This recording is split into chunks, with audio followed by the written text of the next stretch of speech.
ത്രിയേക ദൈവത്തിന് സ്തുതി. ക്രിസ്തുയേശുവിൽ എൻ്റെ പ്രിയ സഹോദരങ്ങളെ, എബ്രായ ലേഖനം 4-ാം അധ്യായം 13-ാം തിരുവചനം. അവൻ്റെ മുമ്പിൽ ഒരു സൃഷ്ടിയും മറവായിരിക്കുന്നില്ല. അവിടുത്തെ കൺമുമ്പിൽ എല്ലാം അനാവൃതവും വ്യക്തവുമാണ്. നാം കണക്ക് ബോധിപ്പിക്കേണ്ടതും അവിടുത്തെ സന്നിധിയിലാണ്. പ്രപഞ്ച സൃഷ്ടാവ്, നമ്മുടെ സർവശക്തനായ ദൈവം സൃഷ്ടിയുടെ പരസ്യവും രഹസ്യവുമായ എല്ലാ കാര്യങ്ങളും അറിയുന്നു. നമ്മുടെ വിചാരങ്ങൾ, വികാരങ്ങൾ, പ്രവർത്തന മണ്ഡലങ്ങൾ, നമ്മുടെ കാഴ്ചകൾ, ചലനങ്ങളെല്ലാം സൃഷ്ടിതാവ് അറിയുന്നു. പ്രിയമുള്ളവർ, ഇന്നത്തെ ലോകം എന്ന് പറയുന്നത് വളരെ മോശപ്പെട്ട രീതിയിൽ മുന്നോട്ട് പോകുന്ന ഒരു സാഹചര്യമാണ്.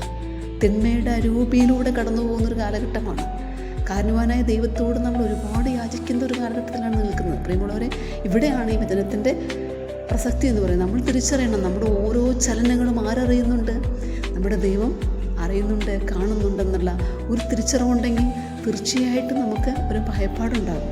അതോടൊപ്പം തന്നെ പറയുന്നൊരു കാര്യമുണ്ട്, നാം കണക്ക് ബോധിപ്പിക്കണം.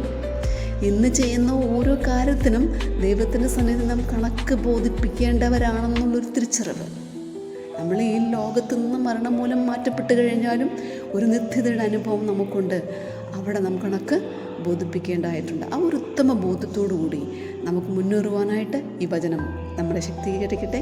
ദൈവം നമ്മെ അനുഗ്രഹിക്കട്ടെ.